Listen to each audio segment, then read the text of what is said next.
सवाल नंबर 1, पेशाब से बदबू आने पर कौन सी बीमारी होती है? सवाल नंबर 2, हड्डियां कमजोर होने से पहले क्या संकेत देती है? सवाल नंबर 3, दिन में नींद आने पर कौन सी बीमारी हो सकती है? सवाल नंबर 4, शाम के समय चाय पीने के क्या नुकसान होता है? सवाल नंबर 5, किन लोगों को भूलकर भी लहसुन नहीं खाना चाहिए? सवाल नंबर 6, दांतों में दर्द होने का प्रमुख कारण क्या होता है? और सवाल नंबर 7, जमीन पर बैठकर खाना खाने के क्या फायदे होते हैं?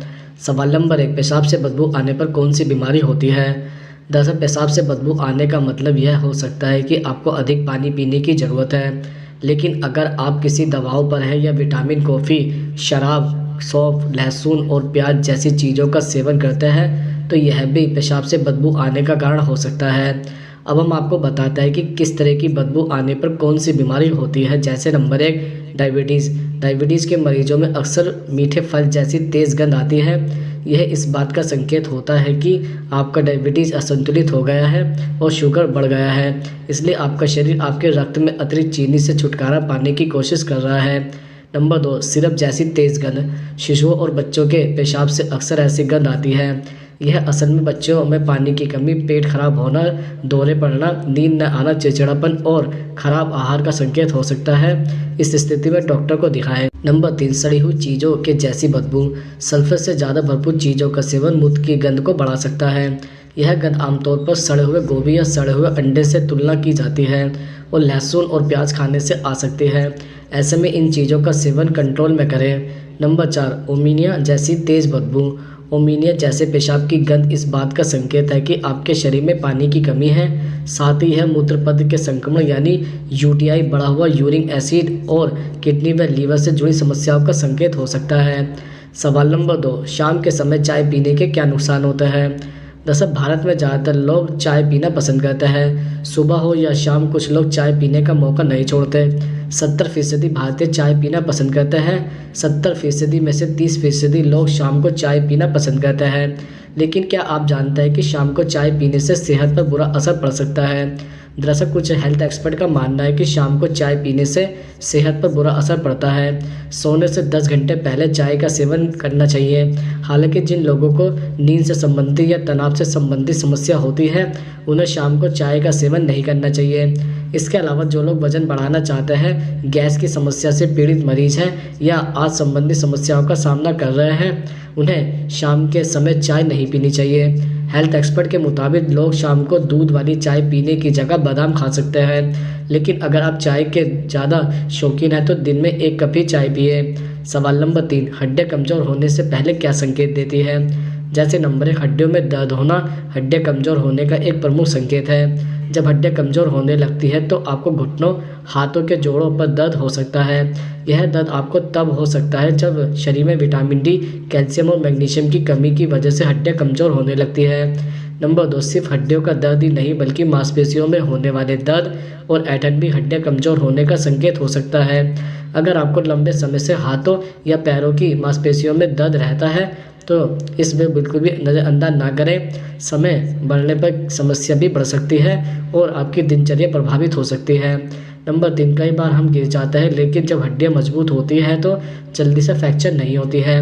वहीं जब हड्डियाँ कमज़ोर होने लगती है तो थोड़ा सा गिरने पर भी हड्डियाँ कमज़ोर हो जाती है। इसलिए हड्डियों के फ्रैक्चर होने की स्थिति को भी कमज़ोर हड्डियों का लक्षण माना जाता है। इसकी वजह से शरीर आगे की तरफ झुक सकता है।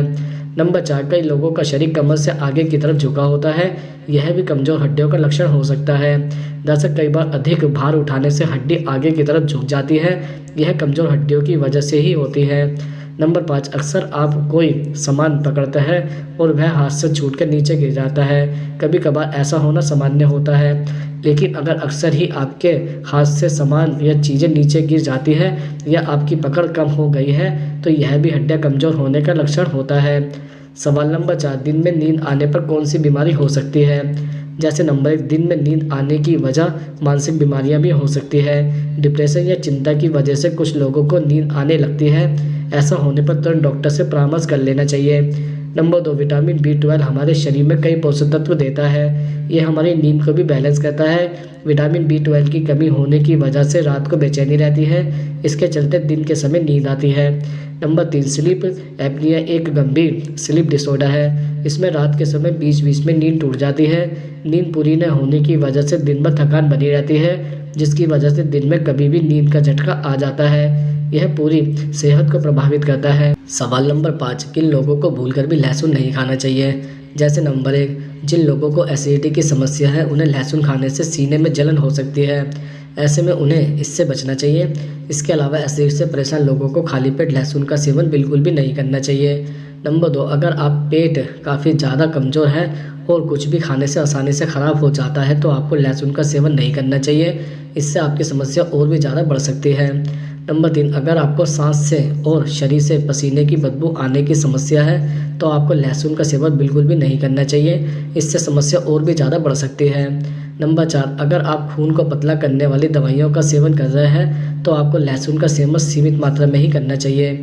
इसके अलावा हम आपको बता दें कि लहसुन सभी के लिए खराब या हानिकारक नहीं होता है। लहसुन उन लोगों के लिए बहुत अच्छा है जिन्हें कोई बड़ी स्वास्थ्य समस्या नहीं है। ये इम्यूनिटी में सुधार करता है, हाई ब्लड प्रेशर को कम करता है और कोलेस्ट्रॉल के लेवल को कम करने में मदद करता है। लहसुन में एंटीबायोटिक गुण भी होता है जो इन्फेक्शन से लड़ने में मदद करता है। सवाल नंबर 6, दांतों में दर्द होने का प्रमुख कारण क्या होता है? जैसे नंबर 1, दांत की सड़न। दांतों में सड़न होने का कारण दांत टूटने लगते हैं। इस वजह से पहले हल्का हल्का दर्द होता है, लेकिन बाद में यह काफ़ी तेज़ हो जाता है।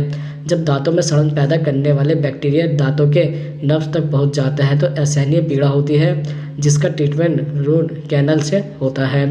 नंबर 2, मसूड़े की समस्या। आपके मसूड़े में अगर संक्रमण है तो यह दांतों के नीचे हड्डियां और लिगामेंट तक पहुंचकर पूरे मुंह के अंदर दर्द पैदा कर देता है।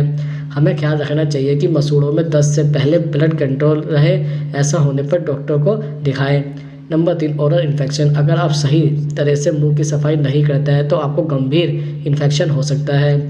यह शरीर के बाकी हिस्सों तक भी पहुंच सकता है। ऐसी स्थिति में मवाद और बैक्टीरिया कई तरह की बीमारियों को जन्म दे सकते हैं। ऐसे में आप बड़ी परेशानी में पड़ सकते हैं। हालांकि दवा से यह समस्या ठीक हो जाती है। नंबर 4, टूथ फ्रैक्चर यानी टूटा हुआ दांत।